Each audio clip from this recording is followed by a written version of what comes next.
Hey folks, welcome to Guitar Wishlist. My name is 3-Chord Dave and today we're talking about the Epiphone Sorrento, also known as the E452 TD.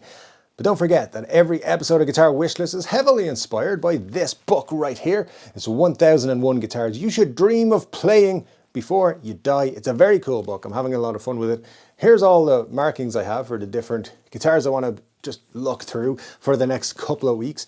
And as you can see, there's guitars on every page, like awesome stuff. There's basses in there, everything, all kinds of things, all the way back to the 1930s. So something for everybody. Check out your copy by clicking the link in the description below. Now we're going to talk about the Epiphone Sorrento. It's a lot to talk about with this one because there's just a lot to talk about, all right? So without diving too deep into history, Gibson purchased Epiphone at the end of the 50s, like 1957 or so, and they started making guitars. Okay, so Epiphones are being made in Kalamazoo, Michigan, alongside their Gibson counterparts. And something that Gibson had to get around was they had some exclusive deals with dealers all over the US, but they had like tri-state deals, which was fine, except most dealers were like working in one state. They had a deal for two other states they weren't in. So because Gibson had exclusive deals, they couldn't sell Gibsons to other people, so they started making very similar Epiphone models. The Casino, the ES330, the Sorrento 125 being the big examples of such things happening. But there had to be slight differences, and we'll go through those with these two guitars in a moment. So yes, the ES125 is the Gibson equivalent, which is not as fancy as the Epiphone Sorrento. Now these guitars were both made in the Kalamazoo, Michigan factory, as I said, and they were both pretty much spec'd very similarly, except for two main things.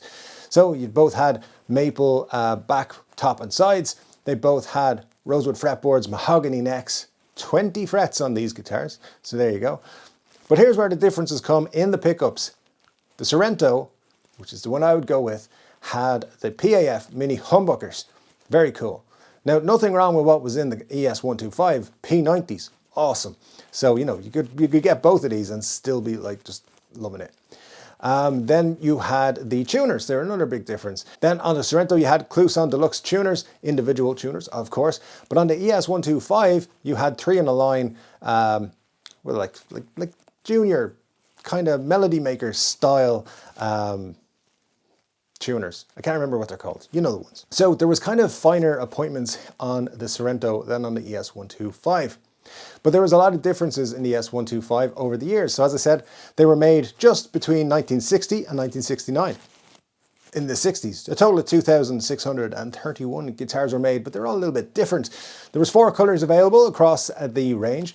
So you had natural, you had royal olive, you had sunburst, and then of course, cherry.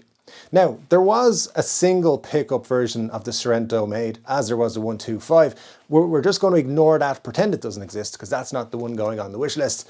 No, instead, we're going for the TD, which means thin line, because these were thin line archtop guitars, and D for dual pickup. There were 3 distinct flavors that were produced in the 60s. Between 1960 and 1961, you would get your Sorrento and it had the bikini bottom logo on the headstock there, which is quite popular. It still appears on things like the Wildcat, I believe, things you know, of that nature. It's still very cool. Then between 1962 and 1965, they changed to an inlaid logo and Kalamazoo headstock, similar to what we get on Epiphones today.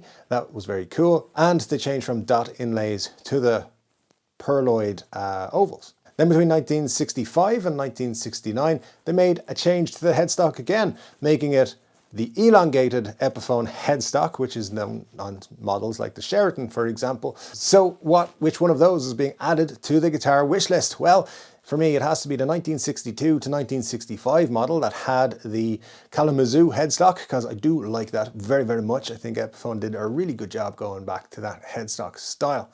This guitar, as I said, was available in some different flavors. You had the 4 color choices.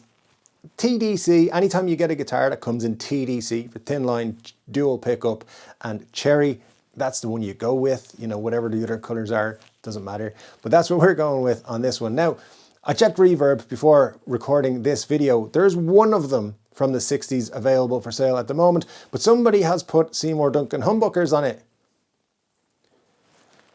I don't know why they would do that, but they did. So anyway, that ruined it. But they're looking for 4,000 euros, which is ridiculous. The price guide says these should be somewhere around 1,000 euros. I think that's a bit hopeful. So no, I think you're looking somewhere between 1,000 to 2,000, probably closer to 2,000 to pick a 60s version of these up in good condition. If I was 17, 1800, I think that'd be a nice ballpark to be in for one of these.